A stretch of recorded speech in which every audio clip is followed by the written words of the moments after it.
It's time for the one and only, the premier, the only official podcast of Pro Rodeo. Your Chute Bosses are ready, so let's give it a go and talk some rodeo. Hello everyone and welcome into another great episode of the Chute Bosses. It's Tanner Barth, it's Tracy Rink, and we can't wait to bring you the action we have for you coming up today. It's going to be a great episode, Tracy. We had a chance to catch up with Lefty Holman a little bit, so we're going to sit down and talk with Lefty. We caught up with him as I think he was getting ready to go into Houston. Obviously, that was last week when we talked to Lefty, but right. He has a bunch of great things to say, and he's just a character, man, a great personality. Yeah, he's great for the sport. He's very talented. He qualified for his first NFR in 2020, and he's only gotten better. And he's knocking on the door for a world championship. I could see one in his future. He comes from rodeo roots, a lot of tradition there, family involved with it. So, and he's just a fun guy to be around, honestly. Yep, no doubt about it. And speaking of Rodeo Houston, let's jump right into one of our favorite segments here on the show. It's our Pro Rodeo Props. And Tracy, this is one that you and I kind of hold close to the vest after we got to experience it last weekend. But we're going to give it out to Rodeo Houston because we had a chance to go down there for the first time, and just what a first-class event, Tracy. Everything from start to finish just ran top-notch. Yeah, I mean, NRG Stadium's enormous. It's huge, and but it's a wonderful place for a rodeo outside of NFL football, and we got treated like gold. I mean, they rolled out the carpet for us and just treated us great. The accessibility was wonderful. Just everything about it. I mean, sometimes rodeos are, have different logistics involved, but they were there waiting for us, and everything worked. I mean, the only thing that wasn't friendly to us was the weather. One thing we wanted to mention was that Mother Nature. So if you're going to Houston, or if anybody out there is listening, watch out for the rain, because we had, 2 straight days, Tracy, where it was just absolute downpours. We got hail one day, and it was a bit of a trek to get back to the car one of those days. Yeah, well, the first day when we didn't have the parking pass and had to walk about 2 miles in torrential downpour, I mean, I felt like I took a shower. And you needed one. And I needed one, so it helped me. But Buck, that would have been a good place for Buck to be taking a nice shower. God knows when he's taking his last shower. But it was just a wonderful experience. All the Rodeo Houston people were welcoming with open arms. All the contestants were there, all the champions, and it couldn't have gone better from our standpoint. Yeah, no doubt about it. The contestants, as he mentioned, $50,000 to the winners. So it's great to see everyone come out to Rodeo Houston, and just a great event. Can't wait to hopefully be back there here in the coming year. It's time for our short round segment, Tracy. We're going to start this one off. Everyone out there probably knows, me being a Colorado guy, I'm a Denver Broncos fan. You're sadly a Dallas Cowboys fan. We know where to go if there's ever a tornado. Yeah. AT&T Stadium, because there won't be any touchdowns. Hey, it's a good one. Zinger. You're killing me. Mecklenburg's a great guy. He's going to speak at the Hall of Fame on May 16th, and I mean, he was he was a 12th round draft pick out of Minnesota. Mm-hmm. He's kind of a jack of all trades. They thought he was going to be a lineman. Joe Collier moved him to linebacker, and he was one of the best linebackers in the NFL. He almost made the Hall of Fame. He was knocking on the door. They finally got Randy Gradishar in. I don't know if Mecklenburg will ever get in. He might have finished out his voting capabilities in terms of the seniors guys getting him in, but what a great personality. He's in the Ring of Fame for the Denver Broncos, so he'll always be that for that team. Yeah, we never mentioned why we're talking about him, Tracy. They're probably wondering why we're talking about him. He's coming to the ProRodeo Hall of Fame on that's what I said, on May 16th. Yeah, and we'll have a chance to sit down and raise some money there. The tickets are available. You can go to our website or go to the ProRodeo Hall of Fame website. They have all of that information listed, and you can check it out. Should be a fun event. There's no doubt about that. And then also, Tracy, let's talk a little bit about a new partner coming to Pro Rodeo. Ranch Fuel agrees to partner up with the PRCA Xtreme Bulls Series. They're going to come on as the presenting sponsor, and we can't be happier for that, because Xtreme Bulls is something that deserves a lot of credit, and they're going to help spread that a little bit. Yeah, spread the word, and it's the Division 1 tour that they're specifically sponsoring, and I mean, that tour has gotten so much bigger in the last few years. I think in 2016 or 17, we had like 5 events. Now it's 14, 15 events. The huge event in Pendleton that you and I both have attended the last couple of years. And to have a sponsor come on like that, it tells you what the exposure is for the Xtreme Bulls now, what the value they think the dollar is to be a sponsor. And, I mean, there's no better extreme sport. I know I say this all the time. I mean, that is, our bull riding is X Games, and a lot of our, rough stock as a whole, but Extreme Sports and Ranch Fuel, they all kind of tie in together. Yeah, and Ranch Fuel's done a great job here recently. You know, we've seen it throughout social media posts and different things, but of bringing on Western sports athletes. You know, they've added a lot of great names, so we'd love to see them joining us here at the PRCA and a chance to, you know, grow that Xtreme Bulls event a little bit more and see what happens. It's only going to get bigger from here. Another item on our short list, Tracy, you had a chance to sit down and, you know, chat a little bit about this one and figure out who's going to be representing the PRCA from contract personnel side at the NFR Open and also the National Circuit Final Steer Open. Yeah, and I don't have the exact list. Yeah, we don't have the full list. NFR Open. I know Bob Tolman and Boyd Pohemus will be back as the announcers, and I know the National Circuit Final Steer Open will be in Torrington again with the photographers being Kristen Schur. So, I mean, and Torrington's a great event. I mean, it's obviously exclusive to steer roping. It's their NFR Open, so to speak. But the NFR Open is, I mean, it's $1 million rodeo now, and the fans, you've got more days this year, and what a great move by the PRCA. I mean, when I was going to Kissimmee and even Guthrie, I mean, it was invitation-only crowd. I mean, it was great venues. It just never had the great crowds. Now they do. The personnel's back. And it's an honor for those people to be selected that. I mean, it's basically like one step below being selected for the NFR. Yeah, and it's a great accomplishment. And Tracy said we don't have really time to read you the full list of who's going to be on there, so you can go to ProRodeo.com. The complete list is listed there.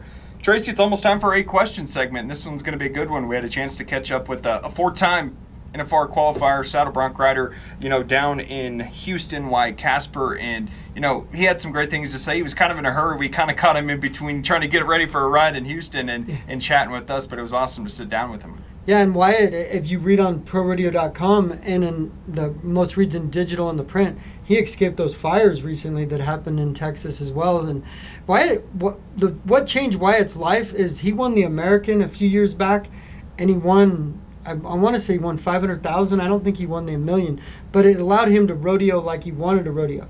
He was basically nickel and diamond everywhere, trying to get sponsors like a lot of our guys do. He got that big lick, so to speak, and now he's been on the road to the NFR every year. And last year he won the Extreme Bronx finale, won almost over $30,000. Just a great guy, just a nice guy, personable guy. Almost won the world in 20, finished second. So I mean, can't say enough good things about him. Yeah, and he's right back in the world title race here in 2024. Sits number 4 in the world standings right now. Here's your 8-question segment with Wyatt Casper. Favorite rodeo? Houston. Favorite horse you've ridden? Onion Ring. Favorite restaurant? The Plaza. Favorite movie? Smokey and the Bandit. Did you ever win any state championships in college rodeo? I won the bronc riding. Describe what 8 seconds means to you. 8 seconds, it's just a feeling that not everybody will ever get. It's one of the coolest feelings out there. Just spurring a horse for 8 seconds is pretty cool. Make of your first car. It was a Dodge. Favorite superhero? John Wayne. And we appreciate Wyatt taking a little time to sit down and chat with us. And, you know, that's just a guy that I think he's right on the cusp too, Tracy, of finding a way to win a world championship. We just mentioned, you know, how difficult it is right now in saddle bronc riding. Yeah, I mean, there's so many great guys. I mean, Stetson Wright hasn't been healthy, but go Ryder Wright, Lefty Holman, Zeke Thurston. Zeke Thurston, who's a first ballot Hall of Famer. I mean, the Hayes, Logan, and Dawson. I mean, go down the list. I mean, Sage Newman. There's no easy guy like, oh my gosh, it's that guy. Like, all these guys are great riders. The biggest difference it comes down to is how do you draw at the NFR and how do you perform at the NFR, because there's so much money available. Any guy that gets there now is a saddle bronc rider, and I know we say this for any event, but in rough stock, any guy that gets there and draws well has a great chance to win the world. Yeah, another one of those contenders chasing a gold buckle in the saddle bronc riding is Lefty Holman. We'll sit down and chat with him. That'll be in our final segment here on the Chute Bosses. We're going to take a quick break. We're back with much more right after this. Horses are one of nature's greatest gifts, which is why they deserve the very best that nature has to offer. Since we've started using hemp flavor, our horses are calmer, more willing, more athletic. In the daily pellet, they eat it in their feed. My horses are picky. For them to eat it says something. the stuff's really just been lightning in the bottle. Equine Hemp Solutions. We support your horse so you can support your lifestyle. Proud supporter of your Western Sports Association. Go to the Equine Solutions website below and use Cowboy10 and receive 10% off your order.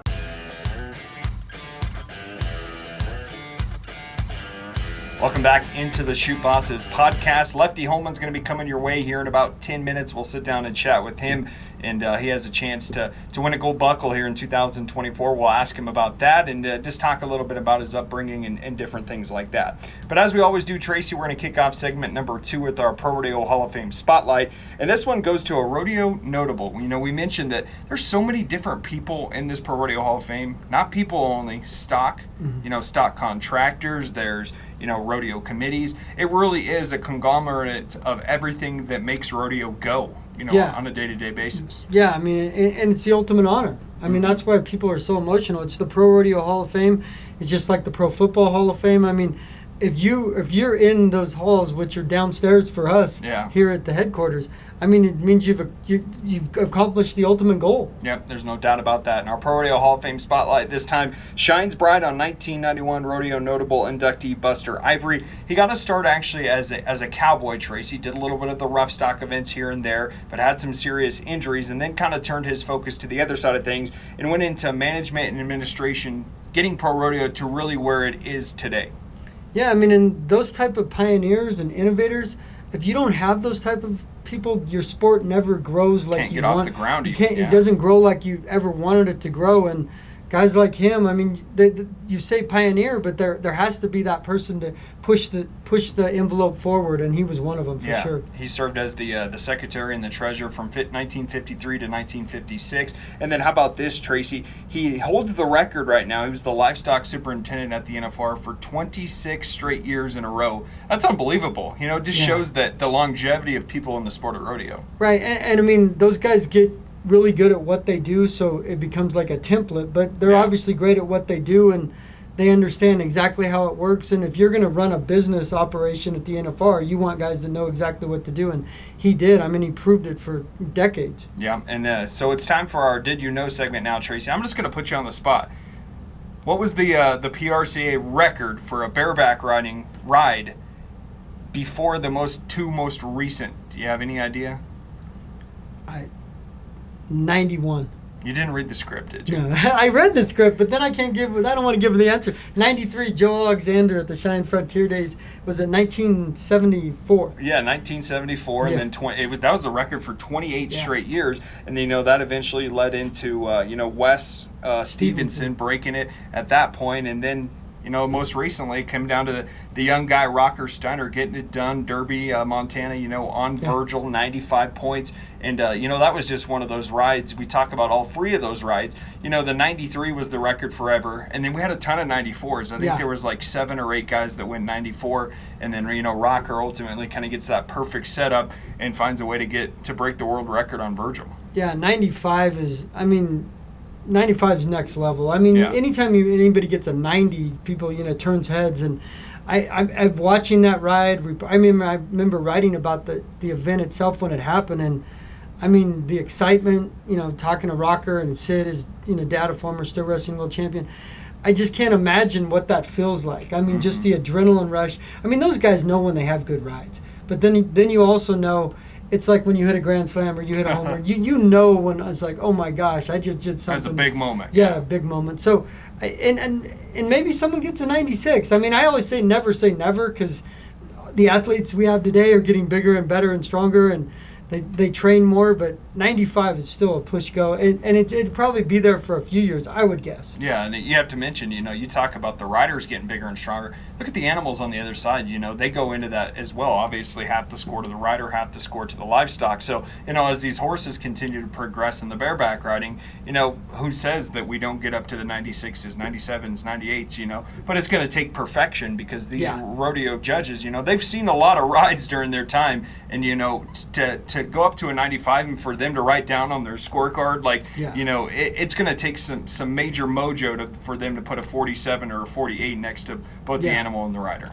Yeah, I mean, it has to be almost the perfect ride. Yeah. I mean, a 95 isn't 100, obviously, but a 95 is a near perfect ride for both the cowboy and the rough stock animal. So, I mean, I hope there's a 96 out there, a 95.5 or another 95. I mean, it's great for us. It's great from the media, but I mean, Rocker holds the record now, and how long will it stay? I mean, only time will tell. Yeah, no doubt about that. And it's time for our viewer question segment here on the Chute Bosses, and you can always send in your questions. You can message us, whether that's on Instagram, whether you want to comment on the YouTube video, or send it to our Facebook, and it's hashtag Chute Bosses for the viewer questions, and we'll try and get them answered. Today's question comes from Jessica on Instagram. The question is it only your hand that can't touch the animal during the rough stock events, Tracy? You know, this is a question that a lot of people have because, you know, they see a cowboy get tipped over to the side. You know, Stetson Wright one year at the NFR was basically chest to hump with the bull, but kept his free arm out,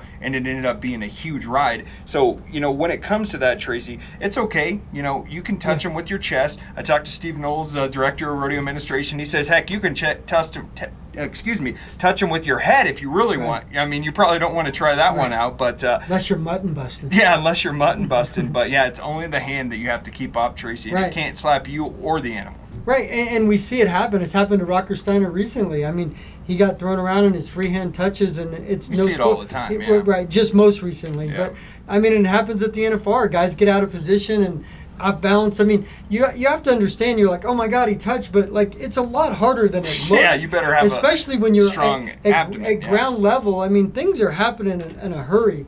And sometimes you get knocked off balance, and they have to have rules to make it, you know, for everybody, and that's just one of the main ones. That you keep, you know, your free hand can't touch the animal. Yep, and as Tracy mentioned, if you do touch, whether that's your front of your hand, your back of your hand, yourself or the animal, disqualified, no score. So obviously contestants want to stay away from that as much as they can. So we appreciate all of our viewer questions here, trying to give you guys a little insight on, you know, what goes on behind the scenes, whether that's rules. You know, you want clarifications, go ahead and ask him about it.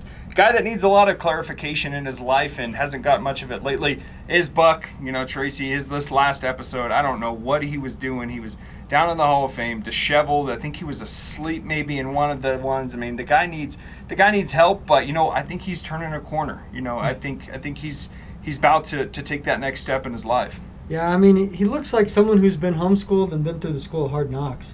Neither which have done him very well. He tries hard. He's got a lot of try, as they say in the rodeo world. I don't know how good that try is, but he's got a lot of try, and he tries to have fun things. The first thing he needs to try to do is get a better haircut. That hair, where's that hair from? Weak. It's weak. I like it. Here's Buck. He's got your Pro Rodeo Word of the Day.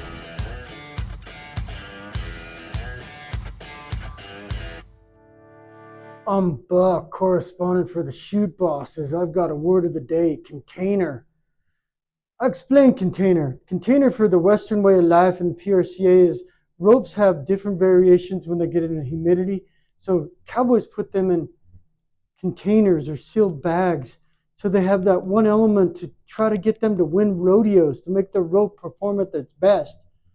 When it comes to Buck, I'm going to tell you a little story about a container. I was playing hide and seek one time. I was hiding in a container. No one came to seek me. I lived a day in a container. I'm a better man for it, but I got out. Little Houdini action from Buck.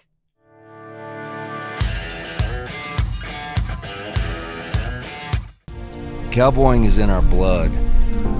Cowboying is in our bruises. It's in our rain-soaked jackets.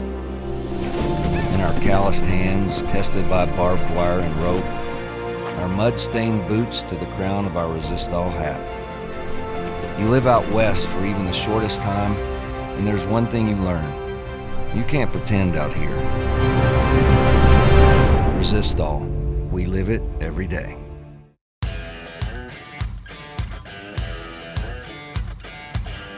Welcome back into the Chute Bosses podcast, the official podcast of Pro Rodeo. Hey, Tracy, we teased it off the top of the show. We're getting ready to sit down with one of the, the top cowboys, also one of the best personalities in Pro Rodeo, Lefty Holman. Yeah, charismatic. I mean, just great to deal with. He's been, ever since he came on the scene, and qualified for his first NFR, I believe it was 2020 in Arlington, if I'm thinking right. And just great to be around, great personality. Yep, and Lefty's jumping on with us now here. Lefty, looks like you're enjoying a nice coffee, man. We know you're busy going up and down the road with the Texas rodeos, but we appreciate you taking a little time to jump on and talk with us. Thanks, guys, and I appreciate the kind words. Happy to be here. Lefty, first thing we got to ask you is just take us through your career up to this point. You know, obviously you've been in pro rodeo for quite a while now. You're starting to become a mainstay at the Wrangler National Finals Rodeo. You know, how has your career got to this point to where you are now, and where can you see it going? Yeah, so I've had a great career. I've had great people helping me along the way. You know, everybody just sees us in the arena, but they don't see, you know, the people behind us, the people pushing us down the road every single year. It's not easy. It's not the most glamorous lifestyle that people think it is. But I think if you have the right people in your life, that's all you need. Made my first NFR in 2020, like Tracy said, had a good NFR, had a great NFR for my first year. I actually ended up winning the first round of my first NFR. And all the rest of the NFRs I've made since then have all been good. You know, I've always seemed to pull it together that week. And that's the most important week of the year. So the way I look at it is if you could just get to that NFR, you know, push, grind, whatever it takes to get there. And then it's showtime, baby, you know? So, yeah, that's where the big money is. So. So, Lefty, I was doing some stuff with some historical photos. I've been putting a bunch of historical photos in the PSN for different reasons. One of the ones that's running in our digital that's coming up is Joe Marvel. How much did your family have an influence on you just to get involved with rodeo? Absolutely. It was all of it, Tracy. You know, growing up, hearing the stories about Joe and Witch, my grandpa, and that's all I wanted to be. You know, I didn't want to be a firefighter like most kids. You know, I wanted to be a rodeo cowboy my whole life. And I was thinking the other day that my dreams have came true. You know, I'm living out my childhood dream. And it's pretty easy to get caught up in, you know, the lifestyle and all that and take some of it for granted. But I was just thinking the other night how grateful I am, you know, to live that childhood dream. Joe Marvel, I mean, I've heard millions and millions of stories about Joe and Pete and Mike and my grandpa, and I always wanted to be like them, and I still strive to be like him. Joe Marvel's got that gold buckle, and that's all I want. So that's what I'm after.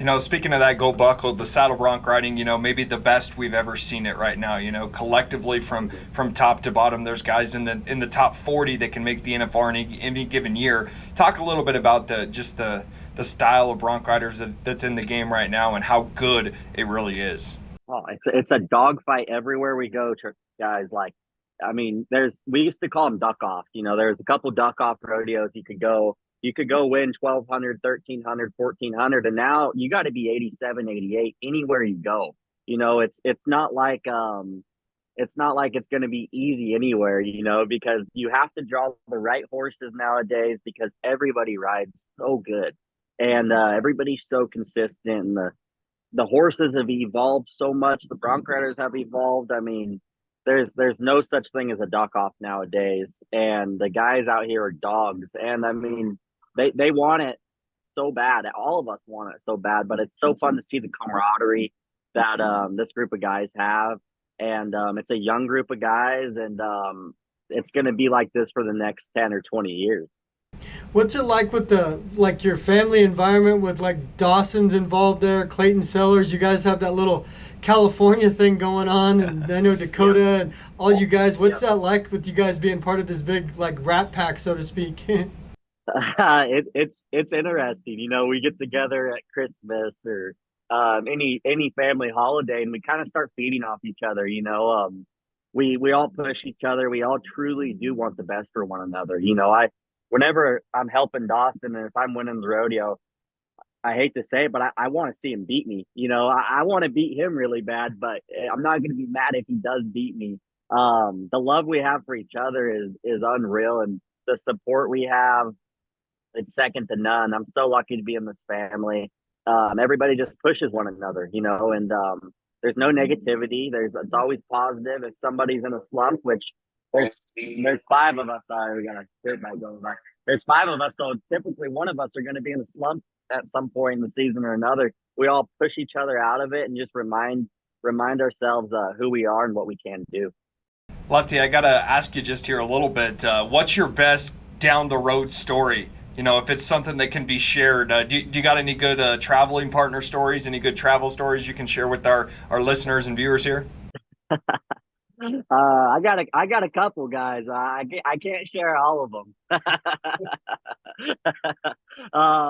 You know, it seems like every year there's always so many great memories. I can't really just define one. You know, we live such a great lifestyle out here on the road with family, and now we all got families and all that. So it's just a whole nother stage. But I'm so grateful to live this lifestyle. I literally could not imagine doing anything different with my life.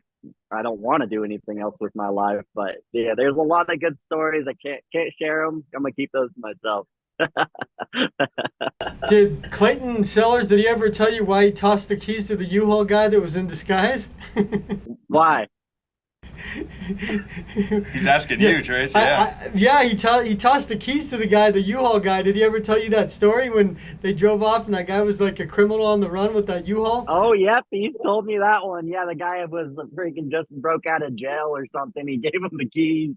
Hey, the Clayton Sellers, him being my brother-in-law, a lot of great stories come along with that guy. You know, and it just seems like every couple of days he's got another one coming. You know, there's a lot goes on in that guy's life. Love him to death. He motivates me. He's a great friend and a great brother to have.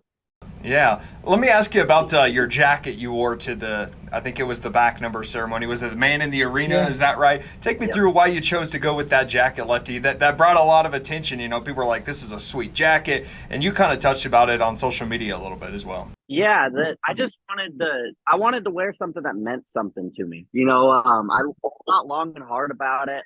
The back number ceremony is cool because, you know, you can be you can be yourself. You know, you earned to get to the NFR. Now it's time to be yourself and enjoy your moment with the people you love.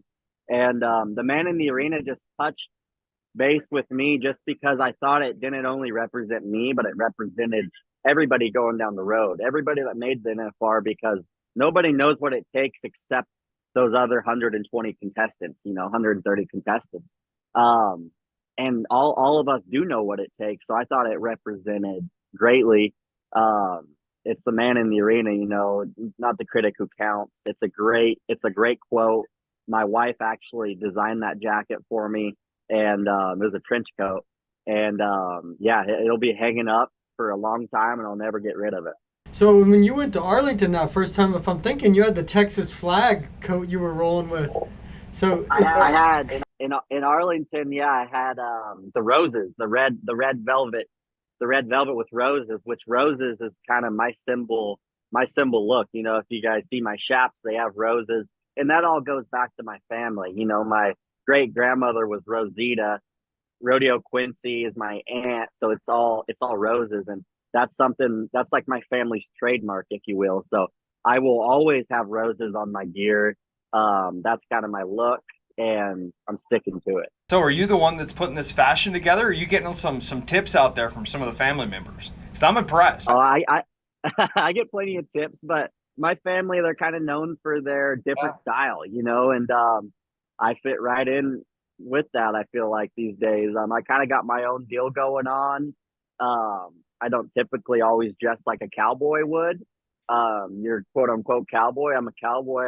I love riding bucking horses. I love going up and down the road, but I do things a little bit differently. So the long hair, is that business in the front, party in the back? Is that all part of this whole thing you're rolling with? Absolutely. We call it mullet money. Tracy. I've had a mullet since 2019, and actually Bradley Harder was the guy that told me, hey, if you're drawing bad, just grow a mullet. So I grew a mullet in 2018 and 2019, and I'll never forget, I went to Homestead, Florida, like 2 weeks after I started growing my mullet. And I went out and won my first pro rodeo, and I was like, I'm sticking to this. So I had a short mullet for a while, and now it's just getting longer and longer the more cockier and the more I win. So I've got two questions here for you. The first one's going to be a little bit of an off-the-wall question. Second one's going to be more serious. What do you think of Jayco Roper's new single? Oh my gosh, Jacob Roper's new single. I loved it. I loved every second of it. I love Jacob Roper. He's great dude, fun to be around, never a dull moment. I think it's fun just to see rodeo guys stepping outside that little box that we've all been kind of put into. And Jaco Roper's one of the guys that doesn't care what anybody says, and he's going to do what Jaco wants, and he doesn't care what you think about it. Yeah, I love it as well. Let's get back to business, though. Obviously, the goal here in 2024, you want to win a gold buckle. How do you see yourself being able to do that here, Lefty, whether it's this year or a couple years down the road? For me, Tanner, I think it's just staying focused. Sometimes my mind gets bouncing around quite a bit. This year, I feel like I'm a little bit I'm not old. I'm 25, but I feel like I've been in the game long enough. I know what it takes. I'm proven now. I don't got to prove nothing to anybody. I'm going to go out there, stay focused, know that it's not always going to be going great, but as long as I could just keep my name in there in the top 10, top 5. If I could go into the NFR in the top 5, Tanner, I know I'll have a shot at that gold buckle. And can you describe to our listeners and viewers that'll join in what it's like when you get in those yellow bucking chutes? I know you've been there, multiple times. What's that round 1 or even round 10, the electricity like when you're just getting ready in the chutes at UNLV at Thomas and Mack Center? Yep. Going into my first NFR, everyone was saying, "Oh, it's just another rodeo. Treat it like another rodeo." It's not another rodeo. I mean, I don't care who you are. I'm getting goosebumps just thinking about it right now. It's not another rodeo. That's something we've dreamt of since we were kids. And there's so many emotions, nerves. People say they're not nervous. I think they're full of crap. I'm nervous and I'm anxious, but that's when I ride the best. That's why I feel like I thrive at the NFR. And because I am on edge, you got your family, all your loved ones in the chutes right above you, watching you like a hawk. People travel all across the world to come watch.